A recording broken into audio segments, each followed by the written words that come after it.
Hello friends, welcome to my channel. आज मी तुम्हाला दाखवणार आहे एकदम सोप्या पद्धतीने चटपटीत अशा भरल्या मिरचीची रेसिपी।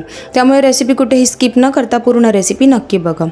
ते मी हिरव्या मिरच्या घेतलेल्या आहेत, त्यांना स्वच्छ धुवून घेतलं। 100 ग्राम हिरव्या मिरच्या आहेत त्या हिरव्या मिरच्यांना इथे मी चिरा मारून घेतलेला आहे। जसं आपण भरली वांगी वगैरे बनवतो ना, तसंच इथे भेंडीला जशी चीर मारतो तशीच मिरचीला सुद्धा चीर मारून घेतली। या मिरच्या ज्या आहेत ना त्या कमी तिखट असतात, त्यामुळे ह्याच मिरच्या वापरायच्या आहेत। आता मी ह्याची स्टफिंग तयार करून घेते। तर स्टफिंगसाठी 2 चमचे इथे मी शेंगदाणे घेतलेले आहेत, कच्चे शेंगदाणे घेतलेले आहेत। 1 चमचा जिरं घेतलं आणि 1 चमचा सुकं खोबरं घेतलेलं आहे। माझ्याकडे ओलं खोबरं नव्हतं, त्यामुळे मी सुकं खोबरं घेतलं। ह्यांना 1 मिनिटभर चांगलं रोस्ट करून घेतलं आणि त्यानंतर मिक्सरच्या भांड्यामध्ये हे तिन्ही जिन्नस काढून घेतलेले आहेत। तर ओलं खोबरं असेल तर त्याला रोस्ट नाही करायचे, ते तसंच टाकायचं आहे। मिक्सरच्या भांड्यामध्ये 2 पाकळ्या लसूण टाकून घेतलं। पाव चमचा इथे मी हिंग टाकून घेतलं। हिंग टोटली ऑप्शनल आहे। 1 छोटा चमचा धने पावडर टाकून घेतली।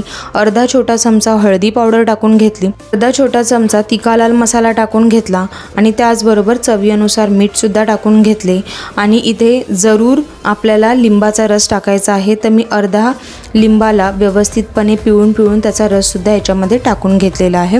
तर आता मी या सर्व जिन्नसला वाटून घेतलं। ह्यांची भरड मी इथे तयार करून घेतलेली आहे।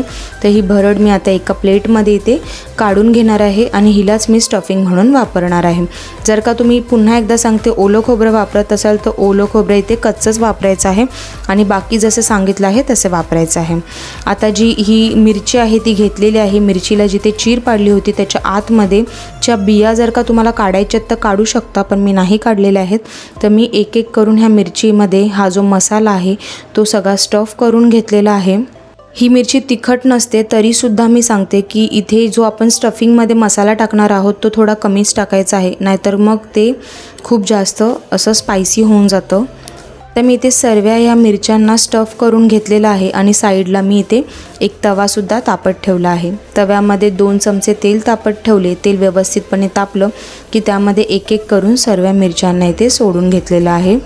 ते 2 मिनिटे गॅसची फ्लेम स्लो ठेवली। जेव्हा सर्व मिरच्या मी टाकून घेतल्या ना तव्यावर, त्याच्यानंतर मी गॅसची फ्लेम मीडियम ठेवली आणि इथे मी काविलत्यानी म्हणजे स्पॅच्युला म्हणू शकता त्यांनी व्यवस्थितपणे या मिरच्यांना तेलामध्ये चांगलं मिक्स करून घेतलं।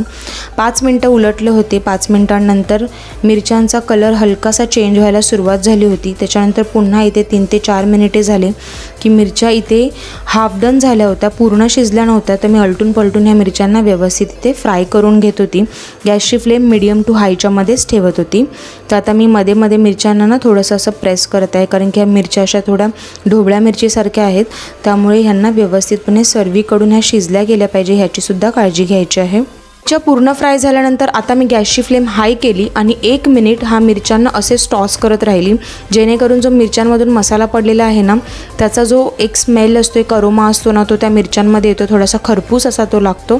त्यामुळे ही प्रोसेस नक्की करा। आणि त्यानंतर या गरमागरम स्टफ फ्राय केलेल्या मिरच्या मी सर्व केलेल्या आहेत। तर साईड डिशसाठी ही एकदम बेस्ट रेसिपी आहे आणि आता हल्ली मार्केटमध्ये भरपूर अशा स्टफ करणाऱ्या मिरच्या अवेलेबल आहेत। तर ही रेसिपी घरात नक्की ट्राय करून बघा आणि जर का तुम्हाला माझी रेसिपी आवडलीच तर चॅनलला लाईक, शेअर, सबस्क्राईब करायला विसरू नका। थँक्यू।